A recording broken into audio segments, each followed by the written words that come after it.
Еще раз повторюсь, очень приятно находиться в этом парке, потому что сегодня мы официально открываем выставку достопримечательностей Республики Башкортостан.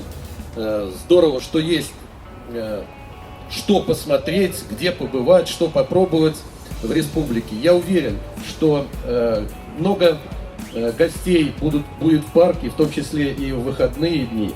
А кроме того, здесь очень много бизнес-центров, в том числе Москва-Сити, и в обеденное время, и после работы люди идут по парку, гуляют и ознакомятся со всеми фотографиями, которые здесь представлены. Уверен, что выставка сделает свое, и в Республику Башкортостан поедет еще больше и больше туристов. Поэтому спасибо организаторам за то, что они создали вот такие шедевры. Спасибо.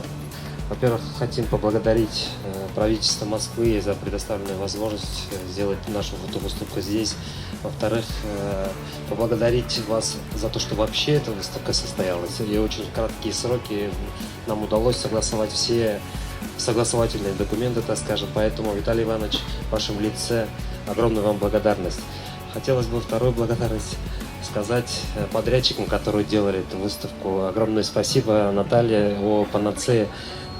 Очень круто у нас получилось, у вас получилось. Я надеюсь, что вот люди, которые здесь будут проходить, будут смотреть на нас и захотелись посетить Республику Башкортостан. Аплодисменты. Благодарность от Республики Башкортостан за поддержку мероприятий. Добро пожаловать в нашу республику.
Киноклуба знакомятся волей-неволей, собственно, с деятельностью некоммерческих организаций и могут дальше уже учащиеся в конце встреты спрашивать, как вам дальше целиться, где мы можем помочь. Наша задача именно наша здесь главная потому что мы делаем, это как раз обучение информации в дискуссионной сфере коммуникаций.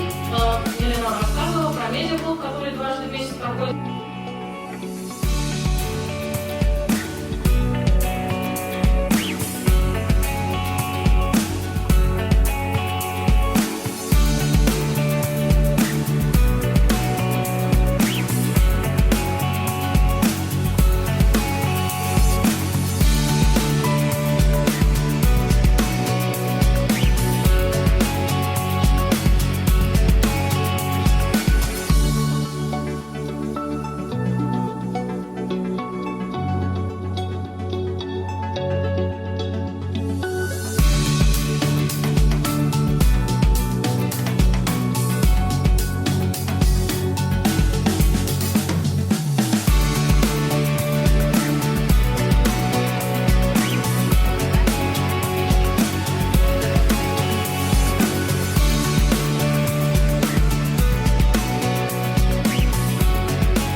день, дорогие друзья. С грустью приходится говорить о том, что завершаются дни Республики Башкортостан в Москве в год столетия образования вашей республики. У нас успехом прошла деловая программа, и я уверен, с не меньшим успехом завершается культурная программа Дней Республики в Москве. Я уверен, что проведение Дней Республики в Москве позволит нам сделать еще один шаг навстречу друг друга и решать самые сложные задачи. В адрес организатора и участников сегодняшнего мероприятия обратился с приветствием мэр Москвы Сергей Семенович Собянин. Позвольте мне его огласить. Дорогие друзья, приветствую вас на мероприятиях Дней Республики Башкортостан в Москве. 2019 год особенный для Башкортостана. 100 лет назад была создана Башкирская автономная Советская Республика, первая национальная автономия в России. Мы благодарны башкирским друзьям и коллегам за возможность разделить радость празднования векового юбилея региона. Искренне рада тому, что сегодня Башкирский культурный центр открывается в столице. Это значит, что здесь появляется культурно-досуговый центр. Ведь именно через культуру, через национальный язык, песни, танцы, национальные виды спорта мы поддерживаем связь с малой родиной.